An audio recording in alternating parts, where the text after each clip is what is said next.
Am auzit că vreți capace. Capace? Da. Ce capace? Așa am auzit, capace. Ce capace? Așa am auzit, capace. Mi-a zis cineva că vă căutați capace. Sau vorbim niște chestii pe aici. Cine, mă? Eu? Vreți să vă dau două capace? Eu nu sunt aici, mă, din București. Nu contează, vreți să vă dau două capace? Eu asta fac. Ca să-mi câștig și eu banul. Vreți două capace? Vă dau două capace. Dar cine ți-a spus asta? Nu contează, nu pot să vă zic că după e problemă. Cine ți-a spus? Adică haideți să vă zic. Încercăm și cu vorba bună dacă e, dar dacă nu se poate vă dau capace. Spune.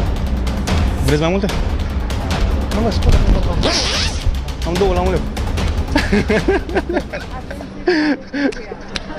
Două capace la uitați camera. Am auzit că vreți capace, mâncavași. De-aia am venit. Eu nu stau în Unirii. Ce ai pățit? Am auzit că vreți capace. What the fuck?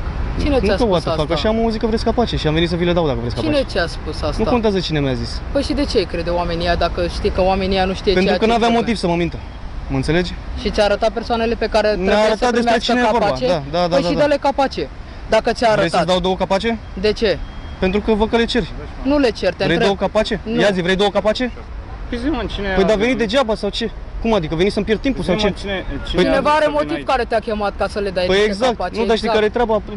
Trebuie să dau capace, mie nume, să știi cu asta mă ocup. Adică cineva m-a plătit ca să dau și eu capace. Înțelegi? Ca să ți-o dau pe dreapta.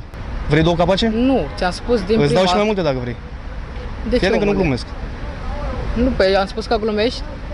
Eu ți-am Mi se spus pare că că mă nu iei e așa în ok. râs. Nu te iau în râs, se pare că te iau în râs, sunt un om în care să te iau în râs, în Nu, care de vorbim când de veni. adult la adult, nu? De când veni mi se părea că mă luai în râs. Nu, Vrei- te-am luat în întrebări Ia- de seriozitate, omule, Stai pentru puțin. că îți înțeleg oful și Îți asta dau- nu înseamnă fii că atent, trebuie să te îți răzbun dau pe 10 alți capace, oameni. mâncați-și. Îți dau mai multe dacă vrei. De ce? Pentru că doar Pentru că ai că fost pot. plătit și trebuie să răzbun pe alții? Da. Adică cu asta mă ocup, dau capace.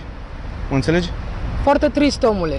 Domnule, am încercat pe calea amiabilă, dacă nu se poate, uite, am așa două la un leu, am la un leu 50.